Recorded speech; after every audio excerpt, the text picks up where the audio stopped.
여러분은 혹시 이런 생각 해보신 적 있으세요?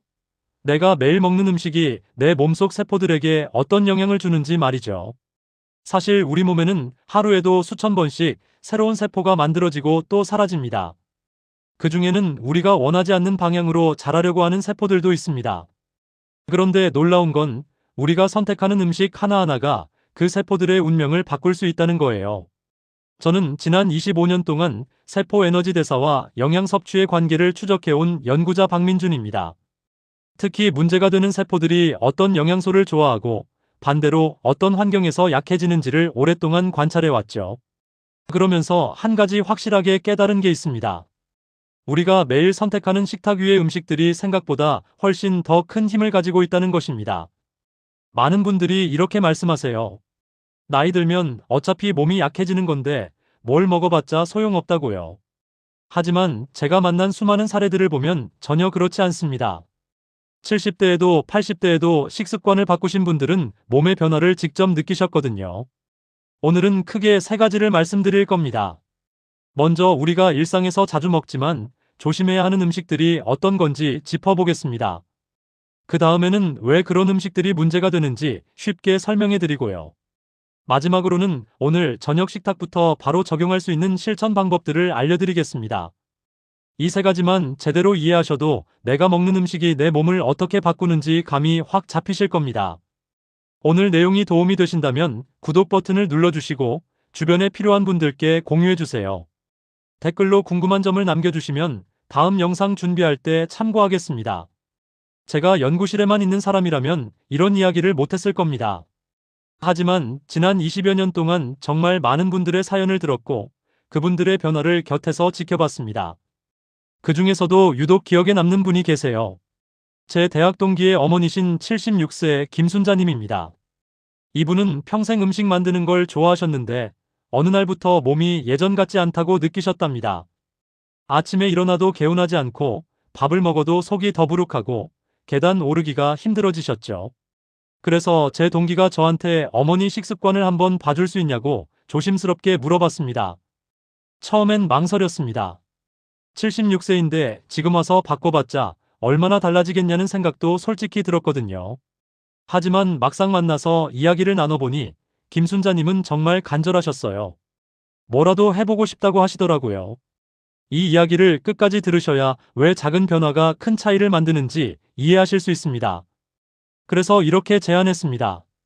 딱 2주만 같이 해보자고요. 첫 번째 주에는 아침 식사를 조금 바꿔봤습니다. 밥을 절반으로 줄이고 그 자리에 채소를 듬뿍 넣은 샐러드를 더했어요. 처음엔 배가 안 찬다고 하셨는데 3일쯤 지나니 오히려 속이 편하다고 하시더라고요.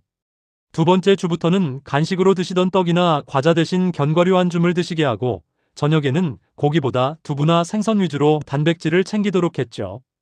가장 놀라웠던 건 3주 차였어요. 김순자님이 직접 전화를 주셨는데 아침에 일어나는 게 한결 수월하고 밥을 먹어도 속이 편하고 계단을 오를 때 숨이 덜 차다고 하시더라고요. 결국 중요한 건 완벽하게 하는 게 아니라 꾸준히 이어가는 거더라고요.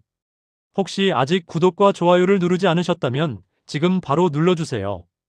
이 채널은 여러분의 건강한 노년을 진심으로 응원합니다. 끝까지 보시면 왜 지금 당장 작은 습관 하나를 바꿔야 하는지 분명하게 깨닫게 되실 겁니다. 김순자님처럼 작은 변화로도 충분히 몸이 달라질 수 있습니다. 이제는 실제로 우리 일상에서 어떤 음식이 문제를 만들고 어떤 선택이 몸을 지켜주는지 하나씩 들어가 보겠습니다. 우리가 매일 먹는 음식들 중에는 겉보기엔 문제 없어 보이지만 실제로는 몸속 균형을 크게 흔드는 것들이 있습니다. 지금부터 7가지를 차근차근 짚어보겠습니다. 가장 먼저 살펴볼 건 정제된 탄수화물입니다. 흰쌀밥, 흰빵, 밀가루, 국수 같은 것들이죠. 이런 음식들은 소화가 아주 빠르게 되면서 혈액 속 당 수치가 급격히 올라갑니다. 그러면 우리 몸은 인슐린이라는 호르몬을 많이 분비하는데 이게 과하게 나오면 문제가 되는 세포들이 더 활발하게 활동할 수 있는 환경이 만들어집니다. 한국영양학회 자료를 보면 정제 탄수화물 섭취 비율이 높은 식단을 유지하는 그룹에서 혈당 변동폭이 평균 30% 이상 크게 나타났다고 합니다. 69세 이영호님은 아침마다 흰빵 두세 개를 드시다가 현미밥으로 바꾸고 채소를 더하니 오후 피로감이 확 줄었다고 하셨어요. 밥을 드실 때 양을 절반으로 줄이고 채소 한 접시를 먼저 드시는 것만으로도 충분합니다. 다만 무조건 굶으면 기력이 떨어지니 천천히 조절하는 게 좋습니다. 여러분은 평소 정제 탄수화물을 하루에 얼마나 드시나요? 두 번째는 설탕입니다. 단 음료수, 과자, 빵에 들어있는 정제 설탕이나 액상과당이죠. 문제가 되는 세포들은 이 설탕을 아주 좋아합니다. 가장 빠르게 에너지로 전환될 수 있거든요. 서울대 식품영양학과 연구를 보면 설탕 섭취량이 많은 그룹에서 세포 내 염증 지표가 높게 나타났습니다. 73세 정순희님은 매일 달콤한 음료수를 마시고 과자를 드셨는데 음료수를 물로 바꾸고 과자는 일주일에 2번만 먹기로 했더니 한 달 만에 몸이 한결 가벼워졌다고 하셨어요. 음료수 대신 물이나 무가당 차를 마시고 과자는 일주일에 한두 번으로 제한해보세요. 과일도 하루 한두 개 정도가 적당합니다. 특히 과일 주스는 섬유질이 제거되어 당 흡수가 빠르니 가능하면 피하시는 게 좋습니다. 세 번째는 가공육입니다. 햄, 소시지, 베이컨 같은 것들이죠. 가공 과정에서 들어가는 아질산염이나 첨가물들이 우리 몸속에서 염증을 유발할 수 있습니다. 세계보건기구에서도 가공육을 장기간 많이 섭취하면 건강에 해로울 수 있다고 경고한 바 있습니다. 67세 박철수님은 아침마다 햄과 소시지를 드시다가 달걀이나 두부로 바꾸니 속이 편해지는 게 느껴졌다고 하셨어요. 가공육은 일주일에 한 번 정도로 제한하고 평소엔 생선이나 닭가슴살, 달걀, 두부로 단백질을 챙기시면 됩니다. 가공육을 드실 때도 채소를 많이 곁들이면 조금이라도 부담을 덜 수 있습니다. 네 번째는 튀긴 음식입니다. 치킨, 튀김, 도넛 같은 것들이죠. 기름에 튀기는 과정에서 산화된 기름이 우리 몸속에서 활성산소를 만들어내고 이게 세포를 손상시킵니다. 한국식품연구원 자료를 보면 튀김 음식을 주 3회 이상 먹는 그룹이 주 1회 이하로 먹는 그룹보다 염증 수치가 평균 25% 높았습니다. 71세 최명숙님은 치킨을 일주일에 2~3번 드시다가 한 달에 한 번으로 줄이고 평소엔 구운 닭고기를 드시니 석 달 만에 체중이 3kg 빠지고 무릎 통증도 나아졌다고 하셨어요. 튀김을 한 달에 한두 번으로 줄이고 평소엔 굽거나 찌는 조리법을 선택하세요. 에어프라이어를 활용하면 기름 사용을 줄이면서도 바삭한 식감을 즐길 수 있습니다. 다섯 번째는 알코올입니다. 술은 적당히 마시면 괜찮다고 생각하시는 분들이 많은데 사실 우리 몸에는 알코올을 처리하는 과정 자체가 부담이 됩니다. 특히 나이가 들면 알코올 분해 능력이 떨어지기 때문에 더 조심해야 합니다. 국립암센터 자료를 보면 소량 음주도 장기간 계속되면 건강에 부정적인 영향을 줄 수 있다고 합니다. 74세 김영수님은 매일 소주 한두 잔씩 드시다가 일주일에 2~3번으로 줄이고 술 대신 따뜻한 차를 마시니 한 달 만에 아침에 몸이 가볍고 소화도 잘 된다고 하셨어요. 매일 마시던 걸 일주일에 한두 번으로 줄이고 한 번 마실 때도 한두 잔으로 제한해보세요. 여섯 번째는 과도한 유제품 섭취입니다. 우유, 치즈, 요구르트 같은 것들이죠. 유제품이 건강에 좋다고 알려져 있지만 사람마다 반응이 다릅니다. 특히 나이가 들면 유당을 분해하는 능력이 떨어져서 소화가 잘 안 되는 경우가 많습니다. 건국대학교 식품공학과 연구를 보면 유제품을 하루 3회 이상 섭취하는 그룹과 주 23회 섭취하는 그룹을 비교했을 때 전자에서 특정 성장인자 수치가 더 높게 나타났다고 합니다. 70세 장미숙님은 매일 우유 2잔씩 드시다가 배에 가스가 차고 설사를 자주 하셔서 우유 대신 두유로 바꾸니 배가 편해졌다고 하셨어요. 유제품이 불편하시면 양을 줄이거나 두유, 아몬드 밀크 같은 대체품을 찾아보세요. 일곱 번째는 과일의 과다 섭취입니다. 과일은 건강에 좋지만 과당이 많이 들어있어서 너무 많이 먹으면 문제가 될 수 있습니다. 특히 과일만 단독으로 많이 먹으면 혈당이 빠르게 올라갈 수 있습니다. 대한영양사협회 자료를 보면 과일을 하루 3회 이상 섭취하는 그룹에서 과당으로 인한 지방 축적이 증가하는 경향을 보였다고 합니다. 75세 윤석진님은 건강을 위해 과일을 하루에 5번 이상 드셨는데 오히려 체중이 늘고 혈당 수치가 올라갔답니다. 과일을 하루 2번, 한 번에 주먹 크기 정도로 제한하니 체중도 조절되고 혈당도 안정됐다고 하셨어요. 과일은 하루 한두 개 정도가 적당하고 가능하면 식사 후에 드시는 게 혈당 관리에 좋습니다. 이렇게 7가지를 살펴봤는데 모두 우리가 흔히 먹는 것들이지만 과하게 먹으면 몸의 균형을 흔들 수 있습니다. 한꺼번에 다 끊으라는 게 아니라 하나씩 천천히 줄여가면서 더 좋은 선택으로 바꿔가시면 됩니다. 이제 이런 음식들을 줄이는 대신 무엇을 더 챙겨 먹어야 하는지 알아보겠습니다. 앞에서 조심해야 할 음식들을 살펴봤다면 이제는 적극적으로 챙겨 먹어야 할 것들과 생활 속에서 실천할 수 있는 방법들을 정리해 보겠습니다. 첫 번째로 챙기셔야 할 건 십자화과 채소입니다. 브로콜리, 양배추, 케일, 콜리플라워 같은 것들이죠. 이 채소들에는 설포라판이라는 성분이 들어있는데 우리 몸의 해독작용을 돕고 세포를 보호합니다. 미국 존스 홉킨스 대학 연구를 보면 브로콜리 새싹의 설포라판이 특정 세포의 자가사멸을 유도한다는 결과가 있습니다. 68세 한정희님은 브로콜리를 올리브유와 마늘로 볶아드렸더니 맛있다고 하시며 지금은 일주일에 3-4번 드신답니다.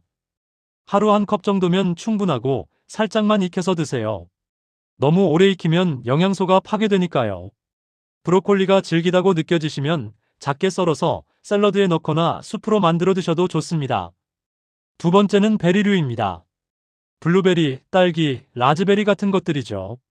항산화 물질이 풍부하고 다른 과일보다 당 함량이 낮아서 혈당 관리에도 좋습니다. 서울대 연구를 보면 블루베리를 꾸준히 먹은 그룹에서 세포 내 산화 스트레스가 감소했다고 합니다. 75세 오경숙님은 요구르트에 베리를 섞어 아침마다 드시니 좋다고 하셨어요. 하루 반 컵에서 한 컵 정도가 적당합니다. 신선한 베리가 비싸면 냉동 베리를 사용하셔도 영양소는 거의 비슷합니다. 냉동 베리는 스무디로 만들어 드시면 시원하고 맛있게 즐기실 수 있습니다. 세 번째는 등푸른 생선입니다. 고등어, 연어, 정어리, 꽁치 같은 것들이죠. 오메가3 지방산이 풍부해서 염증을 줄이고 세포막을 건강하게 유지합니다. 한국해양수산개발원 자료를 보면 등푸른 생선을 주 2회 이상 먹는 그룹이 혈중 염증 지표가 낮았다고 합니다. 72세 송재훈님은 고등어를 레몬즙과 허브로 구워드렸더니 비린내가 줄어서 좋다고 하셨어요. 일주일에 2-3번 손바닥 크기로 드시면 충분합니다. 생선이 부담스러우시면 참치 통조림이나 연어 통조림으로 시작하셔도 됩니다. 다만 기름에 담긴 것보다는 물에 담긴 제품을 선택하시는 게 좋습니다. 네 번째는 견과류입니다. 호두, 아몬드, 브라질너트, 캐슈넛 같은 것들이죠. 좋은 지방과 비타민, 미네랄이 풍부합니다. 하버드 대학 30년 추적 연구를 보면 견과류를 주 5회 이상 먹는 사람들이 전반적인 건강 상태가 좋았다고 합니다. 69세 이수진님은 간식으로 과자 대신 견과류를 드시니 오히려 과자가 너무 달게 느껴진다고 하셨어요. 하루 한 줌, 손바닥에 가볍게 올라가는 정도가 적당합니다. 소금이나 설탕으로 간한 제품보다는 무염볶음이 좋고 여러 종류를 섞어서 드시는 게 영양학적으로 더 좋습니다. 견과류를 샐러드에 뿌려 드시거나 요구르트에 섞어 드셔도 식감이 좋아서 즐겁게 드실 수 있습니다. 다섯 번째는 녹색잎 채소입니다. 시금치, 케일, 상추, 깻잎 같은 것들이죠. 이런 채소들은 비타민과 미네랄, 식이섬유가 풍부해서 소화를 돕고 포만감을 줍니다. 경북대학교 식품영양학과 연구를 보면 녹색잎 채소를 매일 섭취하는 그룹에서 전반적인 영양 상태가 좋았다고 합니다. 71세 김영란님은 매끼 녹색 채소를 한 접시씩 드시기 시작했는데 변비가 좋아지고 피부도 좋아졌다고 하셨어요. 하루 2-3접시 정도가 적당하고 생으로 드시기 어려우면 살짝 데쳐서 나물로 만들어 드시면 됩니다. 쌈으로 드셔도 좋고 국이나 찌개에 넣어 드셔도 좋습니다. 여섯 번째는 물입니다. 너무 당연해서 놓치기 쉬운데 정말 중요합니다. 충분한 수분 섭취는 노폐물 배출을 돕고 혈액순환을 좋게 하며 세포가 제대로 기능하도록 돕습니다. 한국영양학회에서 권장하는 하루 수분 섭취량은 남성 약 2리터, 여성 약 1.5리터입니다. 70세 정철호님은 물을 조금씩 자주 마시는 방법으로 습관을 들이니 변비도 좋아지고 피부도 나아졌다고 하셨어요. 한 번에 많이 마시는 것보다 조금씩 자주 마시는 게 좋습니다. 아침에 일어나자마자 따뜻한 물 한 잔을 마시면 장 활동이 활발해지고 식전에 물 한 잔을 마시면 과식을 예방할 수 있습니다. 물이 싱겁게 느껴지시면 레몬 한 조각이나 오이를 넣어 드셔도 좋습니다. 일곱 번째는 발효식품입니다. 김치, 된장, 청국장 같은 우리나라 전통 발효식품들이죠. 이런 음식들에는 유익한 균들이 살아있어서 장 건강에 아주 좋습니다. 장이 건강해야 면역력이 좋아지고 영양소 흡수도 잘 됩니다. 서울대 의과대학 연구를 보면 발효식품을 꾸준히 먹는 그룹에서 장내 유익균 비율이 높게 나타났다고 합니다.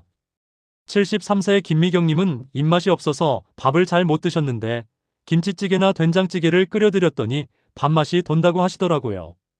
김치는 몇 끼 조금씩 드시면 좋고 된장이나 청국장은 일주일에 3-4번 정도 국이나 찌개로 드시면 충분합니다. 다만 너무 짜게 먹지 않도록 조심하세요. 8번째는 운동입니다.